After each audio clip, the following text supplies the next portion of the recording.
হঠাৎই রায়ের অসুস্থতার জন্য এবার নীলাঞ্জনার প্ল্যান ভেস্তে চলে গেল। হ্যাঁ বন্ধুরা, ভিডিওতে লাইক দিয়ে দেখতে থাকুন। যে মুহূর্তে কিনা অনির্বাণ নীলাঞ্জনার রুমে নিজের অফিসে জরুরি কিছু ডকুমেন্ট নেওয়ার জন্য যায়, ঠিক সেই মুহূর্তে নীলাঞ্জনাকে জানলা থেকে ঘুমন্ত অবস্থায় দেখা মাত্র অনির্বাণ বলতে থাকে যে না, এই সময় ঘরের ভেতরে যাওয়াটা হয়তো বা ঠিক হবে না, কারণ আমার কোনো রকম কোনো সারা শব্দতে যদি নীলাঞ্জনার ঘুমটা ভেঙে যায়, মেয়েটা সারাদিন এত খাটাখাটনি করে এরকম করে ঘুমিয়েছে, এর মাঝখানে যদি আমার কারণে ওর ঘুমটা ভেঙে যায়, তাহলে আর যাই হোক না কেন ওর শরীর খারাপ করে দিলে আমারই যথেষ্ট পরিমাণে গিল্টি ফিল হবে। অন্যদিকে নীলাঞ্জনা বলতে থাকে যে অনির্বাণ দাদাভাই, একবার শুধু আমার পাতা ফাঁদে তুমি পাটা দাও, তারপরে দেখো তোমার জীবনটা কী করে আমি তছনছ করে দিই। তোমার জীবনটা যদি ধ্বংস না করেছি, আর সাথে তোমার ওই স্ত্রীর যে কিনা অন্তঃসত্ত্বা, ওর সন্তানের যদি ক্ষতি আমি না করেছি, তাহলে আমার নামও নীল না। কারণ তো খুব ভালো করে জানি যে একবার যদি তোমার উপর আমি এই মিথ্যে অ্যালিগেশনসটা এনে আমি যদি তোমাকে ফাঁসিয়ে দিতে পারি, তাহলে এই টেনশন করতে করতে রায় দিদিভাই রীতিমতো অসুস্থ করে ফেলবে নিজেকে, এবং নিজেকে অসুস্থ করা মানে তো তোমার সন্তানের ক্ষতি হয়, এবং এই সন্তানটা যদি পৃথিবীর আলোই না দেখতে পায়, তাহলে তো আমার প্রতিশোধ নেওয়াটা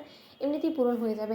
আমি তো সব কিছু রেডি করে রেখেছি অনির্বাণ দাদাভাই, কারণ আমি তো খুব ভালো করে জানি যে এই সময় তুমি এই ঘরে আসবে, কারণ তোমার কিছু জরুরি ডকুমেন্ট প্রয়োজন পড়বে। তার জন্য তো আগে থেকে আমি ক্যামেরা থেকে শুরু করে সব কিছু ফিক্স করে রেখেছি, শুধুমাত্র তোমার আসার অপেক্ষা। এরপরই আমি চিৎকার করে রায় দিদিভাইয়ের কাছে যাব এবং গিয়ে বলবো যে রায় দিদিভাই, তোর বর আমাকে ছোঁয়ার চেষ্টা করছে, তোর বর আমাকে অসম্মান করার চেষ্টা করছে, রীতিমতো আমার শ্লীলতাহানি করার চেষ্টা করছে। এবার তুই তোর বরকে নিজ হাতে শাস্তি দে, তুই তোর বোনের সাপোর্টে তুই নিজের ন্যায় বিচার চা, যাতে কিনা তোর স্বামীর সুষ্ঠু একটা বিচার হয়। কারণ তোর বোনের সাথে যে লোকটা কিনা নোংরাম করতে পারে, সেই লোকটা আরও অনেক মেয়ের এরকম জীবন নষ্ট করতে পারে।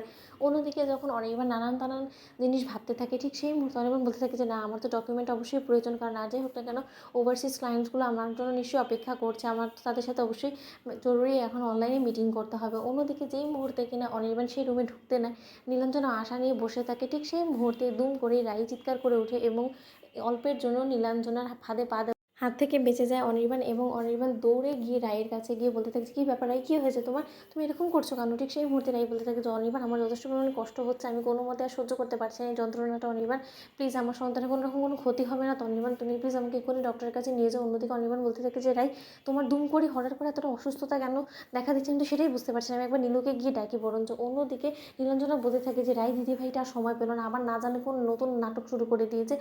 মনে হচ্ছে কি গোটা রাজ্যের মধ্যে ওই এক অন্তঃসত্ত্বা, যে কিনা কোনো কিছুই করতে পারছে না। কেন আমাদের মায়েরা কি এতটাই সার্ভিস পেয়েছিল নাকি, যেটা কিনা ও বাচ্চা এতটা আহ্লাদি হয়ে বা কী লাভ, কিছুই বুঝতে পারছি না।